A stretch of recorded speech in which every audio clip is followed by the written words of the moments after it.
Facebook, Twitter అకౌంట్లు ఇప్పుడు status సింబల్గా మారిపోయాయి. సోషల్ నెట్వర్కింగ్ సైట్లలో పెట్టిన పోస్టులకు లైక్లు, కామెంట్లు పెట్టడం ఒక ఫ్యాషన్ అయిపోయింది.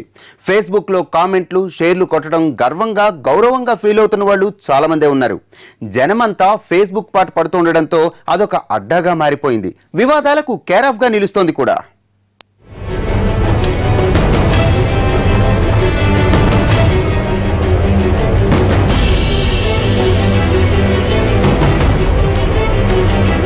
ఎదిగే కొద్దీ వదగమని మొక్క చెప్పినా, మాను చెప్పినా కొన్ని వివాదాలైతే చుట్టుముట్టక మానవు. ఫేస్బుక్ ఇందుకు మినహాయింపేం కాదు. ఫేస్బుక్ ప్రస్తుత పరిస్థితి ఏంటో తెలుసా? తమ నెట్వర్క్ ద్వారా జరుగుతున్న మోసాలు కట్టడి చేయమంటూ ఒక టెక్నీషియన్కి 1.5 కోటి ఇచ్చి సొల్యూషన్ వెతకమంది ఫేస్బుక్. దీన్ని బట్టి ఈ సైట్ ద్వారా ఎన్ని నేరాలు జరుగుతున్నాయో తెలుసుకోవచ్చు. కాకపోతే it is a good friend as long as it is under our control. అంటే పేరెంట్స్ పిల్లలకి ఎలా యూజ్ చేయాలి, ఎలా యూజ్ చేయకూడదు, ప్రోస్ అండ్ కాన్స్ చెప్పాలి.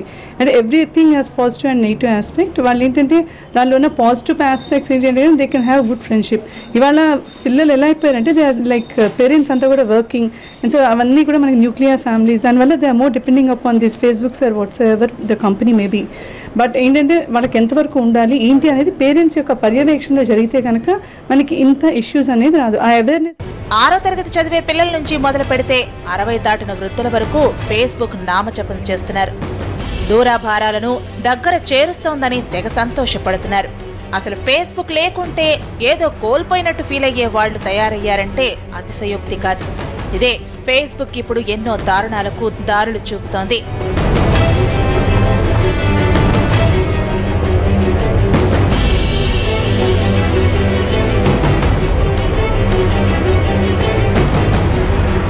మొన్నటికి మొన్న పతన్ కుమార్ పొద్దర్ అనే సైనికుడి నుంచి ఒక పాకిస్తాన్ యువతి సైనిక రహస్యాలు రాబట్టడానికి ఫేస్బుక్ వేదిక అయిందంటే పరిస్థితి ఏంటో అర్థం చేసుకోవచ్చు.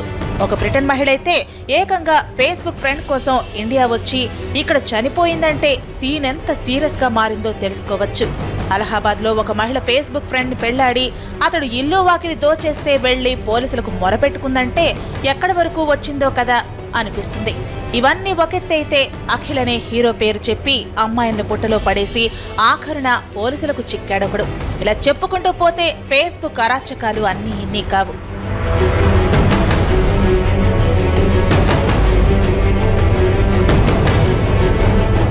తమ పర్సు పోయిందని వెంటనే డబ్బు అర్జెంట్ అని అకౌంట్ నెంబర్లను ఫేస్బుక్ వాల్ పై పోస్టర్లు అంటిస్తున్న వాళ్లు మరికొందరు. ఇది నిజమేనని నమ్మి ఆ ఖాతాలో డబ్బు వేసేవాళ్లు ఇంకొందరు. సామాజిక కార్యక్రమాలు చేస్తున్నామని ప్రచారం చేసి డబ్బు దండుకునే వసూలు రాజాలు మరికొందరు. వీళ్ళందరి నుంచి అప్రమత్తంగా ఉండక తప్పదు. ఫేస్బుక్ లో కనిపించినంత మాత్రాన వాళ్ళేదో మహాత్ములైపోరు. మనకు తెలియని వాళ్ల విషయంలో తగిన జాగ్రత్తలు తీసుకోవడం ఎప్పుడైనా ఎక్కడైనా మంచిదేనంటున్నారు పోలీసులు. ఫేస్బుక్ ఇప్పుడు ఈజీగా డబ్బు సంపాదించే అడ్డదారిగా తయారైంది. జనం వెళ్లే దారిలో నడుస్తున్నట్టు నటిస్తూ వాళ్లను నమ్మించడం అయ్యాక బురుడి కొట్టిస్తున్నారు. ఈ విద్యలో ఆరితేరిపోయిన వాడు చాలా మందే తయారయ్యారు. వీళ్ల నుంచి తగిన జాగ్రత్తలు తీసుకోకుంటే అంతే సంగతులు. ఫోటోలను చూసి మోసపోవడం ఇకనైనా మానాలి. అసాధారణ పోస్టింగులు చూసిన వెంటనే గుర్తుపడితే మంచిది, లేకుంటే మిమ్మల్ని ఎవరూ కాపాడలేరని అంటున్నారు పోలీసులు.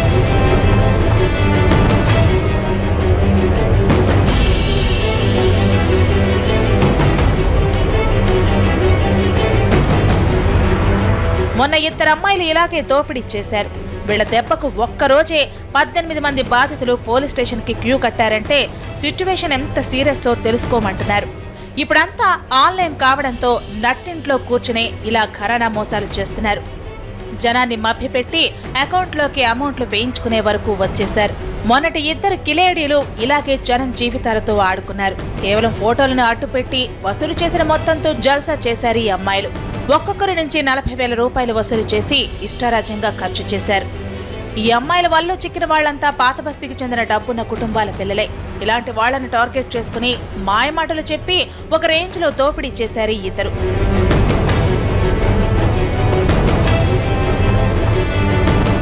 మందిని ముంచిన మొత్తంలో బెంగళూరు, ఊటీ, కొడైకెనాల్, డెహ్రాడూన్ లాంటి ప్రాంతాలకు వెళ్లి బాగా ఎంజాయ్ చేశారు. ఖరీదైన వస్తువులు కొని జల్సా చేశారు. ఈ ఇద్దరికి ఏ ఉద్యోగం లేదు, సద్యోగం లేదు. ఇంత డబ్బు వీళ్ళెలా ఖర్చు పెడుతున్నారో కనీసం ఇంట్లో వాళ్ళు కూడా అడగలేదు. వీళ్ళకొచ్చి పడ్డ బహుమతులను ఎంజాయ్ చేసి ఇప్పుడు బాధపడుతున్నారు. మోసపోయిన అబ్బాయిలకు మిగిలిందేమిటో తెలుసా? ఇటు మోసపోవడమే కాకుండా అటు పోలీసులు ఇచ్చే కౌన్సిలింగ్ కూడా తీసుకోవాల్సి వచ్చింది. అంటే గోడ దెబ్బ చెంప దెబ్బ వీళ్ళకేనన్నమాట. అమ్మాయిని చూసి రెచ్చిపోవడం ఎందుకు, అడిగినదంతా దోచిపెట్టడం ఎందుకు, ఇప్పుడు ఇలా పిక్కమొహాలు వేయడం ఎందుకు? కాబట్టి ఇక నుంచైనా జనం ఫేస్బుక్ మాయగాళ్ల వల్ల పడొద్దని అంటున్నారు పోలీసులు. ప్రతిదానికి ఒక బెయిన్ బూన్ ఉంటుంది. So everything has its boon and bane. So we అనేది it connects people across the world. Same way it can even misguide people. Like many people are there out there who can actually take this away and use it as a site for their own purpose. So I think people should be more aware about the settings of like how they can keep their account secure. మోసపోయిన వాళ్ళకే కాదు, వాళ్ళ తల్లిదండ్రులకు కూడా counselling తప్పలేదు. Facebook wall మీద అందమైన అమ్మాయి కనిపిస్తే ఫ్రెండ్షిప్ కోసం ఎగబడడం ఒక రోగం. ఇలా చేయడం వల్ల మనకే నష్టం. గుర్తు తెలియని వ్యక్తుల వల్ల చిక్కడమే అవుతుంది. ఇందులో ఆడ మగ తేడా లేదు. మాజిద్ అమ్మాయిలను మోసగించినా, ఇద్దరు అమ్మాయిలు అబ్బాయిలను మోసగించినా ఇలాగే చేశారు. ఇదొక హానీ ట్రాప్. దయచేసి ఈ ట్రాప్ లో చిక్కొద్దని హెచ్చరిస్తోంది పోలీసు యంత్రాంగం. పోలీసులకు చిక్కడం వల్ల తెలివి వచ్చిందో మరొకటో తెలియదు, కానీ ఈ ఇద్దరమ్మాయిలు మాత్రం తాము చేసింది తప్పేనంటున్నారు. ఇలా అడ్డంగా దోచిన డబ్బుతో జల్సా చేయడం కరెక్ట్ కాదని ఒప్పుకుంటున్నారు. వీటన్నిటి బట్టి చూస్తుంటే ఫేస్బుక్ ఫేక్బుక్ లా తయారైంది. అబ్బాయిలు అమ్మాయిలను, అమ్మాయిలు అబ్బాయిలను దోచుకోవడానికి ఇదో వేదికైంది. పరువు ప్రాణాలు పణంగా పెట్టాల్సి వస్తోంది. ఇంత వేలం వేరీతనం పనికిరాదు. మన వివరాలను పరిచయం లేని వాళ్లతో పంచుకోవడం చేటు తెస్తుందే తప్ప ఎన్నటికీ మేలు చేయదు. కాబట్టి గ్రహించాలంటున్నారు పోలీసులు. చేతులు కాలేక ఆకులు పట్టుకున్నట్టు మోసపోయాక పోలీస్ స్టేషన్కు రావటం ఒక్కోసారి పెద్ద ప్రయోజనం ఉండదు. So prevention is better than cure అని తెలుసుకోవాలి. ఇది వాళ్ళ స్పెషల్ ఫోకస్. మరో అంశంతో మళ్ళీ కలుద్దాం. నమస్తే.